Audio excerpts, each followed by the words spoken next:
भवन्तु सुखिनः सर्वे सन्तु निरामयाः। महेश्वरं नमस्कृते शैलजां गणनायक घोरं च परमात्मानं भजे संसारतारणम्। आदरणीय दर्शकवृन्दहरू, यस्तो आरल युट्युब च्यानलमा यहाँलाई हार्दिक स्वागत गर्दै समसामयिक विषयवस्तुहरू पस्कने क्रममा आज मैले नयाँ विषयवस्तु लिएर यहाँहरू सामु आएको छु।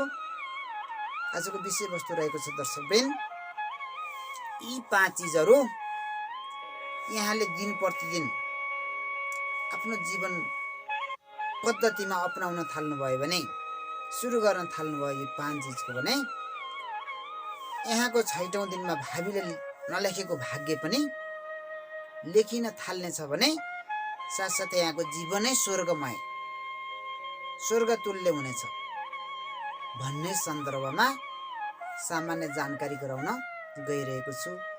भिडियो अन्त्यसम्म हेरिदिनु हुन र यो भिडियो मन पर्यो मात्रै यहाँहरूले युट्युब च्यानललाई सब्स्क्राइब गरिदिनु हुन, त्यसै गरी बेल आइकन थिच्नु हुन र शेयर, लाइक लगायत कमेन्ट गर्नु हुन अनुरोध गर्छु। म पनि सिक्दै गरेको, ज्ञान आर्जित गर्दै गरेको अवस्थामा ममा भएको ज्ञान सबैमा बाँडौँ भनेर मैले यो प्रक्रिया अगाडि बढाएको मात्रै हो। तसर्थ यहाँलाई मन पर्यो भने मात्रै यो प्रक्रियामा सामेल हुन सक्नुहुनेछ, नत्र ठिकै छ, यहाँले भिडियो हेर्नुभयो, यहाँलाई केही न केही ज्ञान आर्जित त पक्कै पनि गर्नुहुनेछ भन्दै यी 5 चिजहरू मध्ये पहिलो कुरा छ दर्शकवृन्द, सूर्योदय भन्दा पहिले उठ्ने बानी बसाल्नुहोस्। सूर्योदय भन्दा पहिले पृथ्वी यति धेरै शान्त शीतल हुन्छ, ब्रह्म मुहूर्तमै यहाँ बिस्तारा छाड्ने गर्नुपर्छ। त्यसपछि यहाँले स्नान गर्नुहोस्। दैनिक स्नानले हाम्रो शरीरमा एक किसिमको मसाज हुन पुग्छ। स्मरण रहोस्, सकभर कपालमा तातो पानी त्यो प्रयोग गरेर ननुहाउनुहोस्। बिरामी अवस्थामा मन तातोसम्म बनाउन सक्नुहुन्छ, सकभर टाउको चाहिँ चिसै पानीले। सम्भव छ यहाँ स्वस्थ हुनुहुन्छ भने पुरै शरीरै चिसै पानीले नुहाउनुहोस्। होइन, अब त्यस्तो छैन, अनुकूल छैन भने अन्य शरीर तातो पानीले नुहाए पनि सकभर टाउको चाहिँ चिसै पानीले नुहाउन अनुरोध गर्छु, जसले गर्दाखेरि मस्तिष्क उर्वर भएर आउँछ। पहिलो काम सूर्योदय भन्दा पहिले उठ्नुहोस्। दोस्रो काम नित्य स्नान गर्नुहोस्, किनभने शरीर माध्यम खलु धर्म साधनम। हरेक कर्म गर्नलाई हाम्रो शरीर शुद्ध हुन जरुरी छ। शुद्ध पवित्र बनाउने काम गर्छ जलले, तसर्थ जल तत्त्व हामीले ग्रहण गर्नको लागि स्नान गर्नुपर्छ। त्यसभन्दा पछि गएर यहाँले आफ्नो इष्टदेव भगवान कसलाई मान्नु भएको छ, जसलाई मान्दा पनि हुन्छ, उहाँको स्मरण गर्दै एकैछिन भए पनि चिन्तन मनन, योग, प्राणायाम, ध्यान, प्रार्थना केही न केही चिज गर्नुहोस्। आफ्नो इष्टलाई सम्झेर यहाँले अन्य सबै विधिले पूजा गर्न यहाँलाई सम्भव छैन, भ्याउनुहुन्न, प्रक्रिया थाहा छैन भने पनि कम्तीमा बत्ती बाल्नुहोस् र दीप प्रज्वलित गरेर दीप नारायण नमस्तुते भनेर यति भौ। दीप बाल्ने बित्तिकै के हुँदो रहेछ त भन्दा यहाँको मनमा भएका खराब विचारहरू जम्मै दीपले जलाएर नष्ट पारिदिन्छ। 1 मिनटदेखि लिएर 1 घण्टैसम्म पूजापाठ, जप, आराधना गर्न सक्नुहुन्छ इष्टको, तर केही न केही चिज गरिदिनुहोस्। यसले गर्दा यहाँमा के हुन्छ त भन्दा चिन्ताको साटो चिन्तन गर्ने बानीको विकास हुन्छ। त्यसै गरी चौथो महत्त्वपूर्ण यहाँले गर्नै पर्ने काममा रहेको छ, भोजन गर्दाखेरि सकभर भूमिमै बसेर पलेटी मारेरै परम्परागत रूपमा हाम्रो बाबुबाजेहरूले जसरी पलेटी मारेर भोजन गरे के रहेछ त भन्दा पृथ्वीसँग सिधा सम्पर्क हुनुपर्ने छ। जुत्ता चप्पल नलगाइकन भुइँसँग एटेच भएर अझ पैतालाले भुइँमा ट्याक्क टेकेर पिर्कामा बसेर भोजन गरे। यस्तो किसिमको दिनचर्या यहाँले अपनाउनु पर्यो। भोजन गर्दाखेरि धरती मातालाई केही न केही अर्पण गर्नु पर्यो। आफूले गरेको भोजन थोरै चढाउनुहोस् र जल घुमाउनुहोस्। यसरी जल घुमाउनुको वैज्ञानिक कारण रहेछ दर्शकवृन्द। यावत कीटाणुहरू हाम्रो वरिपरि रहेका छन्, तीहरू जल पार गरेर भोजन रहेको थालीसम्म आउन नसकुन्। किन त भन्दा जलमा परेपछि कीटाणु त्यतै लटपटिने भयो, अगाडि बढ्न सकेन भनेर त्यो यसरी घुमाउने गरिएको रहेछ। तसर्थ धरती मातालाई पनि हे माता मैले भोजन अर्पण गरेँ भनेर थोरै भोजन र जल चढाउने गर्नुहोस्। जहीँ त्यहीँ गर्न सक्नुहुन्छ। घरमा मात्रै होइन, बाहिर जाँदा पनि गर्न सकिन्छ। तर गरिदिनु पर्यो कर्म, यो चिन्तन हुनु पर्यो। हामी भनिन्छ नि हामीलाई फुर्सदै छैन, मिल्दैन, अनुकूल छैन। किन मिल्दैन? नमिल्ने भए यो भगवान्ले शरीर बनाउनु भएकै छैन।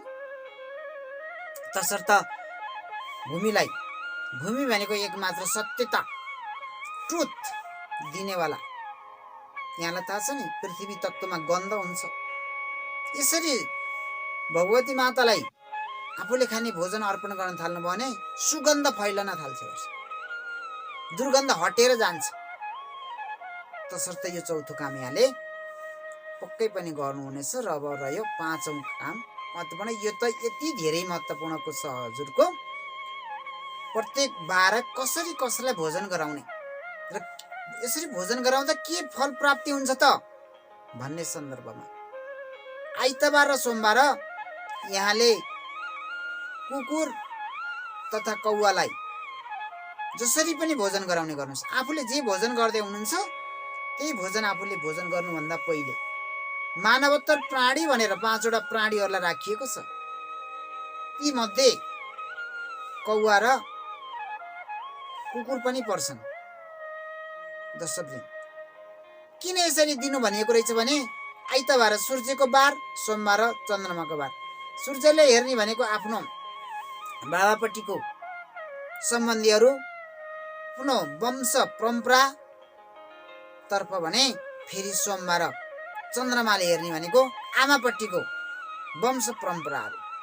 पुस्तौं पुस्ता हाम्रा पितृ कुन ठाउँमा छन्, कस्तो अवस्थामा छन् भन्ने त हामीलाई थाहा छैन। हामी त उही सम्झनामा मात्रै रुने गर्छौँ, रोएर काम छैन। तसर्थ यसरी कुकुर र कौवालाई भोजन गराउने गर्नुभयो भने त्यो हाम्रो पितृ भएको ठाउँमा सहज पुग्नेछ र उहाँहरूले ग्रहण गर्नुहुनेछ र तृप्ति हुनुहुनेछ र आफ्नो मार्गमा अगाडि बढ्नुहुनेछ। तसर्थ आइतबार र सोमबार यहाँले कौवा र कुकुरलाई अनिवार्य रूपमा आफूले जे भोजन गर्दै हुन्छ त्यो भोजन आफ्ना अग्रजहरूको लागि जो मरेर जानुभयो, यो लोकमा हुनुहुन्न, उहाँहरूको सम्झनाको लागि कुकुर र कागलाई भोजन गराउने हेबिट बानी बसाल्नुहोस्, गाह्रो हुँदै। त्यसै गरी मङ्गलबार र शुक्रबार यहाँले गाई र 10 वर्षभन्दा मुनिका कन्याहरूको लागि भोजन गराउनु भनिएको छ। किनभने मङ्गलबार र शुक्रबार भनेका देवीका बार हुन्। देवीको बारमा यहाँले लक्ष्मी मातालाई र 10 वर्षभन्दा मुनिका रजस्वला नभएका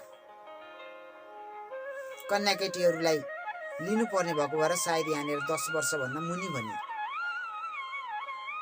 केही न केही भोजन गराउने गर्नुहोस्। के गर्नुभयो भने यहाँको घरमा लक्ष्मीको बास हुन थाल्छ। दर्शक गर्नुहोस्, सुरु गरिहाल्नुहोस्, जीवन रूपान्तरण भइहाल्छ।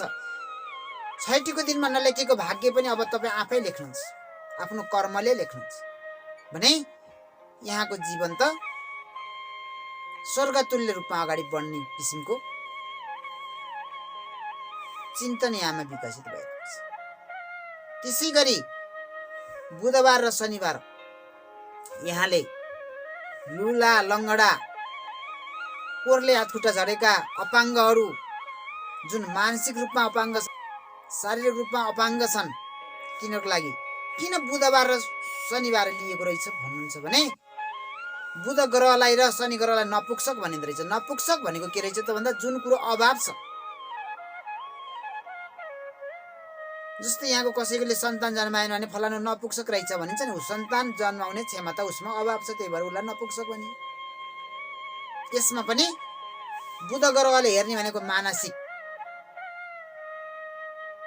नपुंसकता हो भने शनि ग्रहले हेर्ने भनेको फेरि शारीरिक रूपमा जुनको चाहिँ मन तडपन छ, भड्कन छ, सुस्त मनस्थिति छ, एब नर्मल टाइपको छ, बोली चालीमा समस्या छ, बोल्नमा प्रष्ट आउँदैन, यस्तो किसिमको समस्यामा बुध ग्रहको बढी भूमिका हुन्छ भने शरीरका कुनै अङ्ग प्रत्यङ्गहरू काटिएका छन्, नचल्ने भएका छन्, प्यारालाइसिस भएको छ लगायत सधैँभरि रोगले गानिएको छ भने यो हेर्ने भनेको फेरि शनिदेवले। तसर्थ यस्ता असहाय, दिनदुखी, भिकारी, साधु सन्तलाई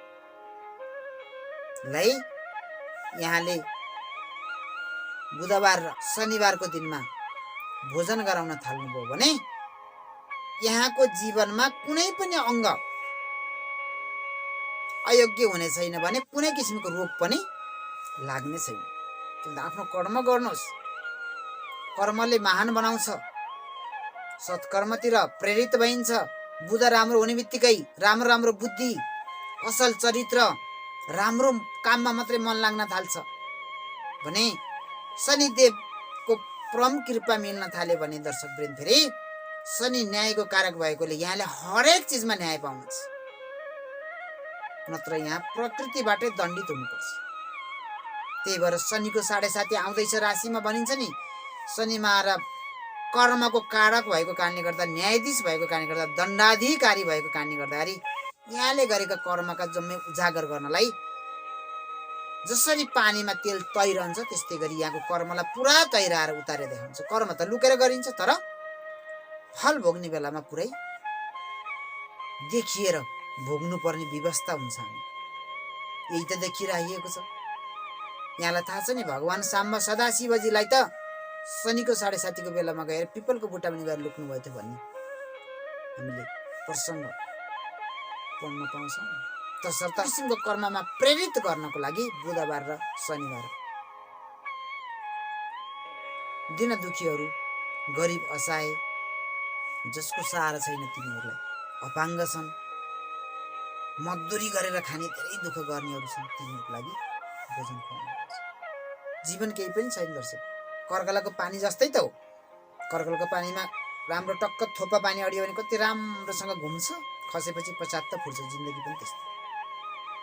अब मात्र यो एक बार बृहस्पतिबार, जसलाई गुरुबार पनि भनिन्छ, त्यो दिन यहाँले आफूले जसबाट ज्ञान आर्जन गर्नुभयो, जसबाट मन्त्र लिनुभयो, जो यहाँको गुरुतुल्य हुनुहुन्छ, उहाँका लागि आफूले खाने भोजनको साथसाथै अझै मिठो भोजन, बिहिबारको दिनमा विशेष गरी पहेँलो वस्तुहरू, केरा, पाकेको केरा लगायतका यावत भोजनहरू आफ्नो गुरुजनलाई गराउने गर्नुभयो भने यसरी यी 5 कामहरू हरेक दिन अग्नि, वायु, आकाश, पृथ्वी, जलले बनेको यो भौतिक दियामा प्रत्येक दिन यो 5 तत्त्वको प्रतिनिधित्व गर्ने यी 5 किसिमका कर्महरू यहाँले क्रमशः गर्दै जानुभयो भने मलाई लाग्छ तपाईँ आफै भाग्य लेख्दै हुनुहुन्छ।